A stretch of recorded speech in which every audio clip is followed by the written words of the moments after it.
আসসালামু আলাইকুম প্রিয় সাবস্ক্রাইবার এবং সাকিবিয়ান বন্ধুরা, আমরা কিন্তু জানি প্রায় লকডাউনই চলছে বাংলাদেশে। এর আগে 2020 সাল 21 সাল যেভাবে লকডাউন চলেছিল তার থেকে কোনো অংশে কম নয় বর্তমানে যারা সোশ্যাল মিডিয়ায় আমরা অ্যাক্টিভ থাকি।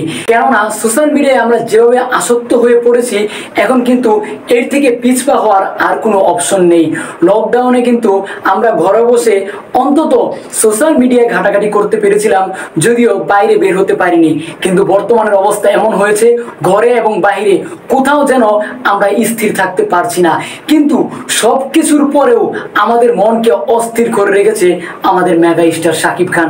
গায়েস, এই কাঠুজারিতেও কিন্তু বিন্দু পরিমাণ শাকিব খানের কোনো রকম তার স্টারডমের ক্রেজ কমেনি, বরং আরো দিনকে দিন বেড়েই চলেছে। আমরা কিন্তু জানি যে এর আগে শাকিব খান গোল্ডেন ভিসা পেয়েছে, এই নিউজটা কিন্তু সোশ্যাল মিডিয়ায় চ্যানেল আই থেকে শুরু করে প্রত্যেকটা জায়গায় ছড়িয়ে পড়েছিল। কিন্তু ফাইনালি শাকিব খানের হাতে আদৌ কি আমরা দেখেছিলাম?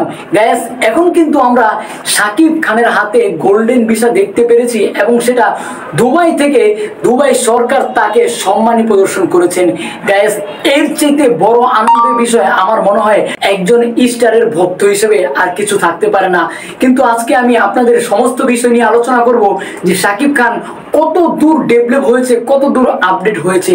গায়েস, শাকিব খান কিন্তু আগের থেকে ইংলিশ ভাষা এখন কিন্তু অনেক সুন্দরভাবে গুছিয়ে বলতে পারেন। এখন অনেকে বলবেন যে তার মানে আগে কি পারতেন না? অবশ্যই পারতেন না। একজন বাংলাদেশের মাতৃভাষা বাংলা ভাষাটা শাকিব খান কিন্তু খুব সুন্দর করে গুছিয়ে বরাবরই বলে এসেছেন, এবং সেটা শাকিব খানের বাইরে অন্য স্টাররা বলতে পারতো কিনা সেটাও কিন্তু সন্দেহজনক। একজন মানুষ তার মাতৃভাষা ছাড়া অন্য ভাষা নিয়ে একটু ঝামেলা ভোগ করবে, এটাই স্বাভাবিক। আমরা যখন দেখেছিলাম শাহরুখ খান, সালমান খান বাংলাদেশে এসেছিল, তারা কিন্তু বাংলা বলবেন তো দূরের কথা, ইংলিশ দেখেও বাংলাটা বলতে পারেননি।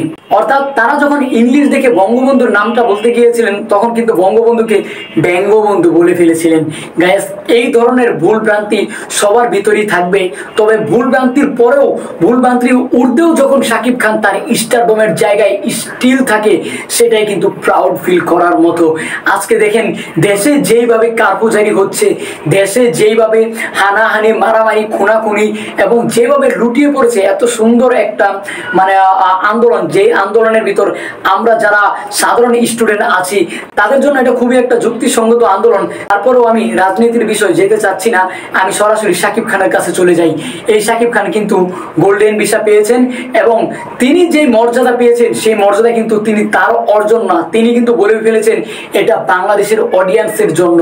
কারণ আজকে আমি স্টার, আজকে আমি সুপারস্টার, আজকে আমি মেগা স্টার বানিয়েছে শুধুমাত্র আমার অডিয়েন্স গুলো। আজকে তুফান দেখেন সারা বিশ্বে যেভাবে চলেছে, এটা কিন্তু প্রধান প্রমাণটাই হয়েছে আমার দেশ থেকে। অর্থাৎ বাংলাদেশের জন্যই, বাংলাদেশের অডিয়েন্সের জন্যই আজকে আমি এই রাষ্ট্রীয় মর্যাদা পেলাম।